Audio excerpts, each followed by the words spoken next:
All right, I'm going to let my next guest tonight be introduced in his own words. If you heard his show this morning, his radio show, he described himself at one point as intelligent, kind, handsome, and witty. Yes, himself. Now, I like to add that he's also been called by others as the first mean mouth of radio. Please welcome from Imus in the Morning, Don Imus.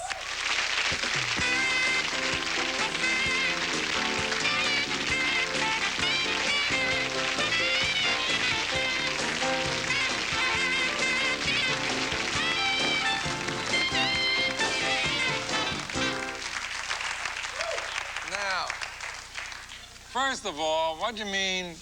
I mean, do you really think intelligent, kind, handsome, witty? I mean, you did say it this morning. I heard you on the air. Yeah, I did say that. Yeah. I kid a lot, I never lie. Yeah, I think I sort of believe that, yeah. Now, I got to ask you something. I noticed, because I heard your show this morning, you said you gave up smoking, and here you're sitting here with a pack of smokes. And a very handsome, I believe, Dunhill, if I remember my old smoking days, Dunhill lighter. Oh, yeah, that's another good one. Yeah. Very heavy duty. That's the worst thing about giving up smoking, because there's no use for this. Yeah, who do you go to? Are you really? There are cigarettes in here. What happened? I haven't smoked a lot of them. You're smoking again? Well, I smoked 4 or 5 of them, yeah.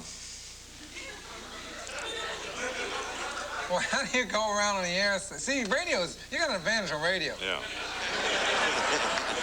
Right, you could be full of it, and we don't know about it. Yeah, right. Well, I admit, you know, I'm supposed to stop smoking, but I'm gonna. Actually, what I do now is I chew Nicorette gum. Yeah. You know, the stuff to...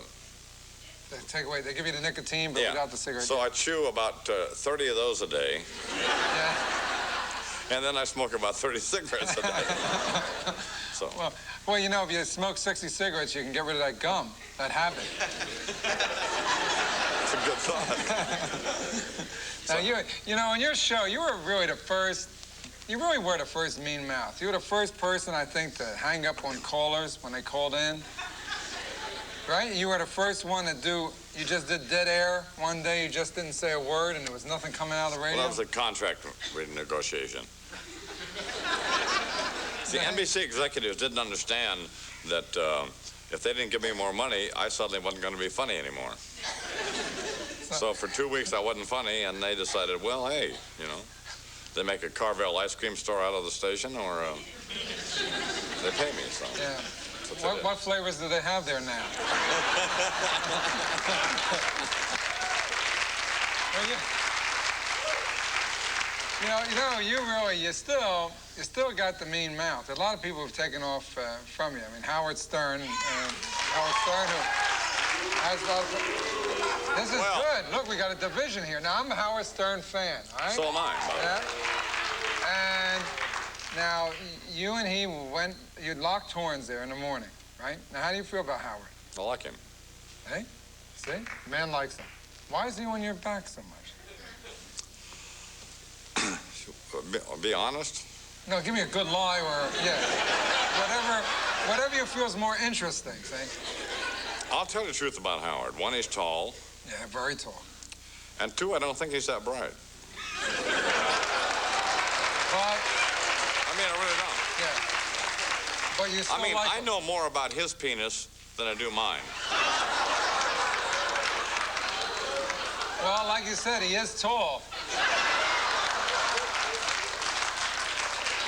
Now, you, as one of the first mean mouths, and still a good mean mouth, still a good mean mouth. I mean, you get on a show now. You're on a campaign now on your show. You and Oral Roberts. You've been doing a number since his announcement of that God's going to take him. Don't you think it's kind of goofy that Oral Roberts, back in the 50s, when I was 40, Oral Roberts used to heal people on television. That's right, you know, he did, yes. Like the Ernest Angley deal, you know, he used to do, the baby! And, and then suddenly he built a hospital.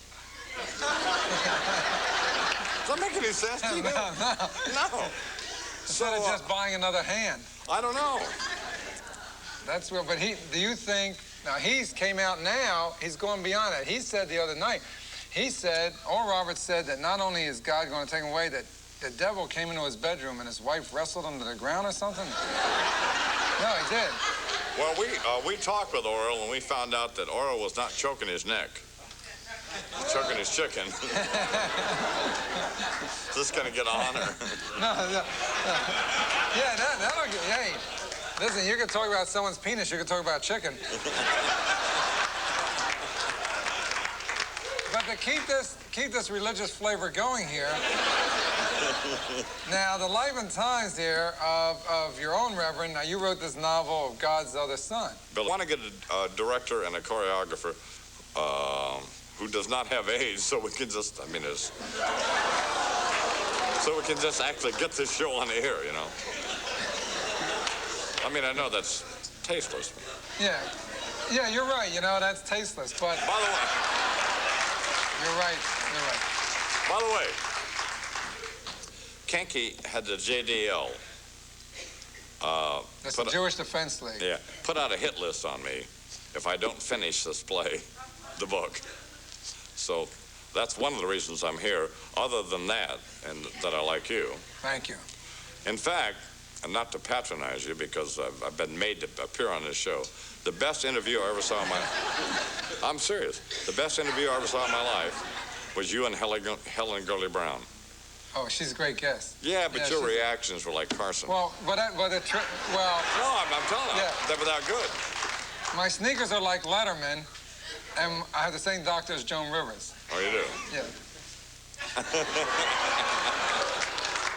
It's got more lifts than Mount Snow. You did TV. You were on that with VH1, right? Yeah, the MTV thing, yeah. Yeah, with the rock videos and everything. So what do you think of rock videos now that you've had your hand in that? Well, it's my contention that Air Supply has not one fan in America, and there are two of them. I mean, does anybody like Air Supply? No, of course not. How many said yes? You see? A couple there. I mean, how could you like David Brenner and Air Supply? I mean, please. Do you think, and looking back on everything, as you sit there, you think someone could say that, like, sometimes you're bitter?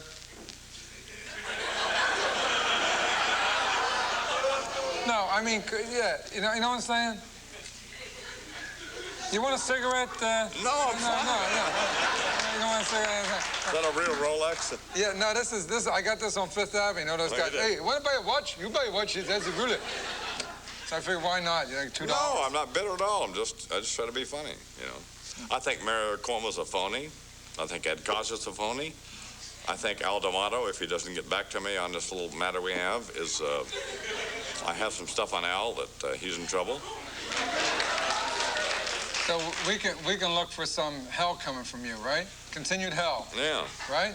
Don Imus and his continued hell. Sorry. We'll be right back after this. Continued hell.